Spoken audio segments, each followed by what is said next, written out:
Halo guys, welcome back again to my channel bersama saya Hansan di sini, dan seperti biasanya setiap harinya saya akan buatkan video seputar cryptocurrency. So bagi kalian yang tertarik seputar cryptocurrency, boleh aja langsung bantu saya like dan juga subscribe. Jangan lupa juga untuk hidupkan lonceng notifikasinya supaya kalian gak ketinggalan update terbaru seputar cryptocurrency. Oke, pada hari ini guys, kembali kita akan bahas seputaran Bitcoin, dan seperti biasa kita bakal mulai dari market cap terlebih dahulu. Per hari ini secara global market cap crypto berada di angka 915 billion dollar atau turun sekitar 1,29%.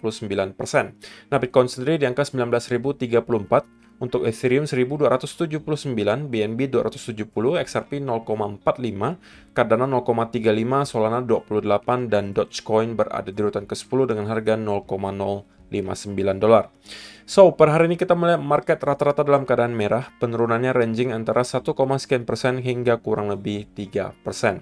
So, itu adalah outlook sementara dari beberapa top coin yang ada. Sekarang kita masuk dulu ke beberapa berita dan data terbaru hari ini. Nah, yang pertama disampaikan di sini, most institutional investors hold or plan to buy cryptocurrencies. Jadi lagi-lagi guys, kita mendapatkan ada sebuah survei yang menyatakan bahwa sebagian besar investor sekelas institusi itu mempunyai rencana untuk membeli cryptocurrency, atau bahkan mereka sudah mempunyai aset cryptocurrency di portofolio mereka. Dan survei terakhir menunjukkan bahwa ada 43% dari mereka yang sudah memiliki aset digital atau cryptocurrency. Dan menariknya, mereka juga melakukan survei terhadap apa-apa saja sih koin-koin yang menarik minat para investor institusi. Dan jika kalian perhatikan di sini, tidak mengherankan gitu ya, bahwa paling tinggi tetap adalah Bitcoin dan Ethereum. Dalam artian di sini, dari semua orang atau semua investor institusi yang mereka lakukan riset, rata-rata menyatakan 94% yang menyatakan mereka ada nge-hold Bitcoin. Oke. Kemudian Ethereum 75%, Solana 13%, Security Tokens 31%, XRP 6%, Litecoin 13%, Polkadot 25%, dan juga stablecoin 31%. Jadi ini adalah mungkin beberapa koin yang juga kalian rata-rata ada hold gitu ya, karena ini memang merupakan ya istilahnya project-project yang sudah blue chip lah gitu, yang sudah project yang memang udah kita ketahui solid gitu ya. Terlebih lagi kalau misalnya kita bicara soal Bitcoin dan Ethereum. Dan kalau misalnya kita lihat, ini juga adalah beberapa cara di mana para investor institusi itu masuk ke dunia kripto. Belinya lewat mana? Bisa aja langsung dari exchange, bisa dari alternative investment funds, bisa dari broker, dan seterusnya. Jadi pada intinya, kita memang melihat untuk sekarang gitu ya, minat para investor institusi terhadap cryptocurrency itu memang terlihat cukup tinggi gitu ya. Antara mereka, satu, mempunyai rencana untuk membeli Bitcoin, atau sorry, bukan Bitcoin, tapi cryptocurrency, atau mereka rata-rata sudah hold, yang belum mungkin sudah mempunyai rencana. Dan ini tentunya adalah berita baik juga gitu ya, karena kita tentunya perlu juga mereka-mereka ini gitu ya, para investor institusi yang mempunyai dana luar biasa besar gitu ya, untuk dapat mendorong harga naik lagi gitu ya, karena dengan market cap yang semakin tinggi gitu ya, kita melihat Bitcoin sekarang udah ratusan billion dollar guys. Kalau misalnya kita hanya berharap retail saja yang mendorong harga naik, ya bukan tidak mungkin, tapi akan sangat sulit gitu ya. Tentunya perlu bantuan dari mereka-mereka ini juga yang merupakan investor-investor dengan dana yang luar biasa besar.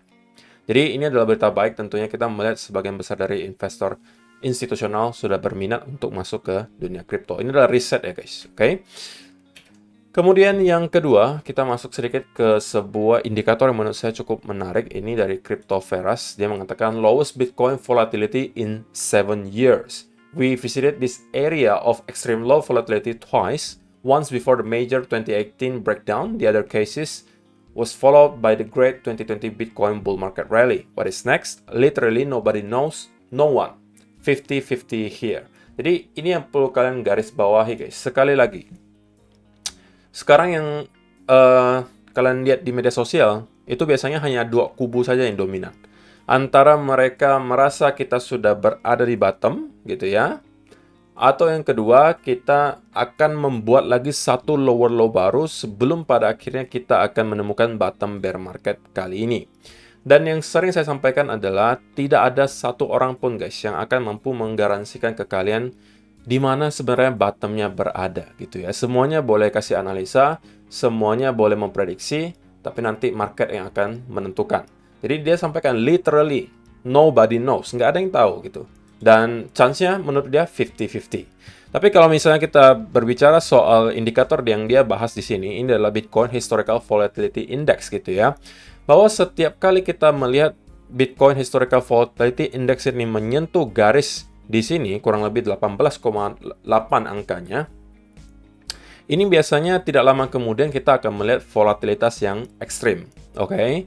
Dua kali sebelumnya menghasilkan hasil yang berbeda. Kalau kita lihat yang di tahun 2018 akhir menjelang 2019, kita melihat volatility indeksnya itu drop ke level yang 18 di sini, oke? Kemudian diikuti oleh volatilitas yang ekstrim di mana kita drop dari $6.000 per satu Bitcoinnya menjadi $3.100 per satu Bitcoinnya. Oke? Jadi ini adalah opsi pertama. Yang kedua, ini juga kembali terjadi. Kita melihat volatility index yang menyentuh ke angka 18 dan setelahnya kita melihat diikuti sebuah rally, oke? Yang kalau dinominalkan rally-nya kurang lebih naik $9.000. Oke, dan ini adalah awal di mana kita pada akhirnya menembus ke all-time high baru, oke, dan menembus ke hingga $64.000. Nah, untuk kali ini menariknya guys, kita sudah hampir 2 kali. Kemarin itu sempat hampir menyentuh 18, tapi belum, sedikit lagi kita menyentuh. Dan kali ini kita sudah menyentuh guys, kurang lebih angka 18-an lagi. Dan ini adalah angka volatility index terendah semenjak tahun 2020 kemarin. Nah, kalau misalnya kita akan mengulangi hal yang sama dengan beberapa kali terjadi sebelumnya, maka harusnya dalam beberapa minggu ke depan kita akan melihat market memutuskan gitu ya, arahnya bakalan kemana, antara kita akan membuat satu lagi lower low baru gitu ya, which is kita bisa aja berhenti di sekitaran area 16.000, 13, 12, atau bahkan 10.000, atau kita bakalan mendapatkan semacam relief rally dari sini gitu ya. Jadi ini yang perlu kalian perhatikan juga, sudah banyak sekali indikator yang menunjukkan bahwa volatility akan segera datang guys. Oke, cuman tidak ada yang bisa menebak volatility-nya ke arah mana gitu kan. Itu yang perlu kalian siapkan. Saya juga sering sampaikan bahwa kalian harus siap dengan segala senario yang bisa terjadi guys. Oke, settinglah portofolio kalian sedemikian rupa supaya kalian bisa merasa aman secara mental. Oke, yang kalian bisa merasa kalian akan tahan terhadap situasi apapun. Baik Bitcoin bakalan drop lagi sekali lagi ke mungkin 10.000, 8.000, atau 12.000, 13.000, kalian akan tetap bertahan. Ataupun naik, ya kalian juga akan fine-fine saja. Setting portofolio kalian sampai kalian merasa akan mampu melakukan hal tersebut. Gitu ya. Dan yang terakhir, ini simple banget. Gitu ya, tapi ini mungkin adalah yang terjadi sekarang. 1 year ago, Bitcoin was $62,000 and you were begging for the opportunity to buy at a lower price. Bisa jadi ini juga terjadi ke sebagian dari kalian gitu. Ketika waktu 1 tahun yang lalu Bitcoin berada kurang lebih di 60-an ribu, 60 sampai 69.000, orang-orang itu bilang, waduh, coba kemarin saya belinya pas lagi murah gitu ya. Pas di 20.000, coba saya beli, saya udah cuan 300%. Atau mungkin ada yang berharap belinya di masih 5.000, 10.000. Tapi, pada hari ini ketika kita dikasih diskon besar-besaran, sempat menyentuh ke 17-an ribu kemarin, sekarang udah kurang lebih di sekitaran 19.000. Today, Bitcoin is $19,300 and you are too afraid to touch it. Funny how that works. Jadi pada intinya, ketika kita berada di all-time high, semua orang berkata bahwa mereka menyesal gitu. Kenapa nggak membeli ketika harganya masih murah? Tapi ketika dikasih diskon besar-besaran, justru mereka-mereka ini takut gitu untuk masuk. Karena apa alasannya? Rata-rata bilang, tapi kok saya ragu untuk masuk sekarang, takutnya malah drop lagi sekali lagi. Ada yang bilang ke 10.000 kok, ada yang malah bilang ke 6.000. Ya jadi saya tunggu dulu deh kok gitu. Nah, kalau misalnya kalian termasuk orang-orang seperti itu, sebenarnya tidak ada salahnya gitu ya kalau kalian masih merasa belum nyaman masuk ke market. Tapi yang perlu saya mention sekali lagi adalah jangan sampai kalian hanya terpaku ke salah satu senario gitu ya. Kalau misalnya kalian hanya mengikuti satu orang misalnya, dan orang tersebut mengatakan, saya yakin kita akan drop ke 6.000. Lalu kalian hanya menunggu di 6.000 dan mengatakan, saya tidak akan beli kalau belum menyentuh 6.000. Nah, ini juga sebenarnya yang terjadi di akhir bear market cycle sebelumnya. Ketika kita menyentuh harga $3.000-an, masih ada aja orang yang bakalan bilang, kita bakalan drop ke 1.500, ke 2.000, dan seterusnya. Seberes apapun kalian, masih akan ada orang yang lebih bearish dari kalian. Jadi kalau kalian terus mencari orang yang lebih bearish dari kalian, dan kalian merasa kalian harus membeli persis di bottomnya, kemungkinan besar kalian bakalan ketinggalan kereta. Tapi kalau misalnya kalian mengatakan, biarinlah kok, kalau saya ketinggalan kereta dikit nggak apa-apa gitu. Ya, itu terserah kalian gitu ya. Tapi jangan sampai kalian malah nanti FOMO-nya di all time high. Itu yang saya nggak mau gitu ya. Mendingan saya melakukan akumulasi di bear market. Oke, katakanlah kita masih bisa drop ke 12.000, 13.000, tapi at least saya sudah mempunyai exposure di market gitu ya. Kalaupun turun lagi, saya anggap sebagai sebuah discount. Oke, jadi itu adalah beberapa data dan berita hari ini. Sebelum kita masuk ke chart, sekali lagi untuk kalian yang belum tahu, saya masih bekerja sama dengan Mitrade, salah satu platform yang merupakan partner baru di channel kita, dan mereka menyediakan jasa kalian untuk para trader, di mana kalian bisa trading di semua aset kelas. Jadi nggak hanya di kripto. Kalau di kripto kan belakangan membosankan banget ya guys, karena nggak ada volatilitas sama sekali. Kalian bisa manfaatkan kesempatan di aset kelas lain seperti forex, komoditas, di saham, dan juga lain sebagainya. Dan kalau misalnya kalian tertarik untuk mendaftar dengan link yang ada di kolom description box di bawah, kemudian kalian setelah mendaftar dengan link yang ada di bawah, kemudian deposit $50 dan aktif trading sampai kurang lebih November nanti, maka saya akan memberikan kalian hadiah langsung Rp200.000 plus gitu ya, plus dapat juga ebook yang senilai jutaan rupiah. Jadi ya anggapannya kalian depositnya gratis gitu ya, saya gantikan dengan cashback dan juga ebook yang bernominal jutaan rupiah, yang isi ebooknya adalah rata-rata buku-buku investasi, trading, dan juga cara mengelola uang, yang tentunya akan bisa membantu kalian untuk memperbaiki lah kehidupan finansial kalian. Oke, so itu adalah yang terakhir yang pengen saya bahas, dan juga sekarang kita langsung masuk aja ke chartnya Bitcoin, dan saya langsung pengen mulai dari 1 hour chart di Bitcoin ya. Jadi untuk video kemarin kita membahas soal saya pribadi gitu ya, sebenarnya mencari short setup ketika kita mendapatkan satu lagi push ke sini untuk nge-retest, oke? Dan saya akan mendapatkan short setup ketika kita breakdown dari trendline yang tercipta di sini. Tapi apa boleh buat gitu ya guys, bukan rezeki, saya tidak dikasih setup tersebut dan kita terlanjur sudah drop gitu ya. Jadi ini adalah sudah senario yang pernah kita bahas beberapa hari yang lalu. Ketika kita tidak mampu maintain di atas trendline di sini, maka menurut saya chance-nya cukup besar gitu ya untuk minimal kita revisit ke area low di sini, atau bahkan kita bisa langsung menuju ke sekitaran 18.500 sampai 18.600. Untuk sementara gitu ya, kalau misalnya kita udah atau kalian juga belum sempat short dari sekitaran area di sini gitu ya, maka saran saya ya jangan untuk short lagi sekarang. Karena dari segi risk and reward sekarang tidak lagi memadai guys. Karena kita sudah, kalau misalnya pun drop lagi, itu udah dekat banget dengan yang namanya area major support. Terlebih lagi gitu ya, kita belum tentu gitu guys, belum tentu akan langsung menuju ke sekitaran area di sini, karena kalian perlu ingat gitu ya bahwa kita masih mempunyai satu halangan terakhir gitu ya sebelum kita menuju ke area di sini, yaitu adalah area Fibo Golden Pocket di sekitaran 18.800 yang merupakan 0,618 Fibonacci retracement-nya. Dan kita sebenarnya berpotensi juga guys, senario selain kita bisa kembali gitu ya meretest area di sini, adalah kita akan mendapatkan kembali push dari sini. Kenapa? Karena ini bisa jadi potensial hanya corrective move, oke, dua wave corrective move dari impulsive move di sini. Oke, kita dalam pergerakan itu biasanya begini guys, impulsive move diikuti corrective move, kemudian disertai impulsive move berikutnya gitu ya.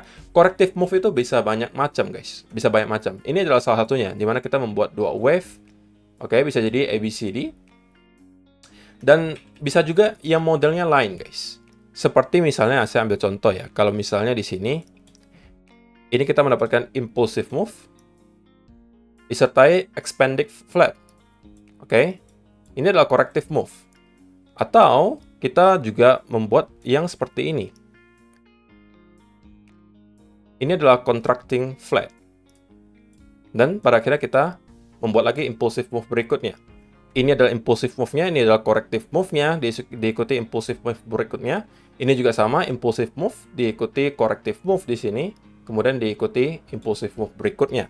Nah, yang kali ini juga bisa jadi terjadi semacam itu ya guys. Oke, tapi tentunya kalau misalnya kita mau jadikan itu sebagai setup, kita perlu konfirmasi. Karena bisa jadi ini juga gagal. Karena kalau misalnya yang di sini, kita cenderung membuat apa? Potensial expanded flat gitu ya, tapi ini gagal gitu. Jadi ini adalah resikonya kalau misalnya kita mau cari long setup dari sini. Kalau misalnya kita pengen membuat satu lagi impulsive move ke atas gitu ya, dan kita pengen jadikan itu sebagai long setup, bagi saya cara paling amannya adalah kita menunggu dia untuk break dari trenan di sini. Oke, kemudian kita consolidate. Sekaligus ya kita udah mampu mungkin maintain lagi di atas area 19.500-600 di sini. Ini adalah bagi saya long setup dan kemungkinan kita akan kembali revisit ke sekitaran area upper range-nya di sekitaran 20.000 sampai 20.500-an gitu ya. Tapi gitu ya, tapi kalau misalnya kita sudah jebol dari 0,618-nya di sini, oke, kalau kita misalnya jebol dan kita tidak melihat ada bukti-bukti bahwa para bulls sudah kembali masuk dan kita malah terkonsolidasi di sini, maka chance-nya tentunya lebih besar bahwa kita akan kembali langsung nge-retest area di sekitar 14.500 sampai 300. Dari sini, sekali lagi, selama kita berada dalam range ini, oke, selama kita berada dalam range yang sudah menahan Bitcoin selama beberapa bulan ini, kita mempunyai chance untuk tetap bolak-balik di range tersebut sampai market memutuskan pengennya ke arah mana. Jadi kalau misalnya kita kembali ke area major support, saya sekali lagi akan mencoba untuk mencari buy setup, atau kita kalau kembali ke area upper range-nya, saya akan sekali lagi mencoba untuk mendapatkan sell setup. Seperti yang kita lakukan kemarin di sini ketika kita melihat ada potensial double top tercipta. Gitu ya. Jadi untuk sementara itu yang bisa saya lihat guys. Kalau probability-nya gitu ya, kalau misalnya kita melihat adanya push dari sini, nah kita melihat pergerakannya cukup impulsif dari sini, menurut saya chance-nya lebih besar bahwa kita kemungkinan akan kembali at least nge-retest area trendline-nya di sini. Kalau kita mampu break, tentunya ini adalah berita baik dan menurut saya kita mempunyai chance yang cukup tinggi untuk membuat impulsif move berikutnya setelah kita sudah terkoreksi dari sini. Atau kita bisa aja membuat 3 wave correction, ini baru 2 wave kan, bisa aja 3 wave gitu ya, untuk mungkin menyentuh ke golden pocket-nya tadi yang kita sebut di sekitaran 18.800-an, baru dari sana kita akan membuat impulsif berikutnya ke sekitaran 20.000 sampai 20.500-an. Gitu ya. Jadi either way gitu ya, karena kita sudah kehilangan potensi atau kesempatan untuk short dari sini gitu ya, saya sudah, berarti dari sini saya akan lebih fokus untuk cari long setup lagi, antara kita memang break dari area di sini, oke, atau kita mendapatkan kesempatan lagi untuk menyentuh area major support dari sini. Kalau misalnya ada reversal bullish pattern, maka dari sini saya juga akan ikutan untuk mencari long setup gitu. Jadi sekarang kita in the middle of nowhere gitu. Jadi bagi saya tidak make sense untuk mencari setup di sini. So saya lebih akan menunggu beberapa skenario yang tadi saya sebutkan itu terjadi. Oke. So, itu aja sih yang perlu saya sampaikan di video hari ini guys. Terima kasih yang sudah menonton sampai selesai. Semoga bermanfaat video hari ini dan kita bakalan ketemu lagi di video yang berikutnya. Bye-bye.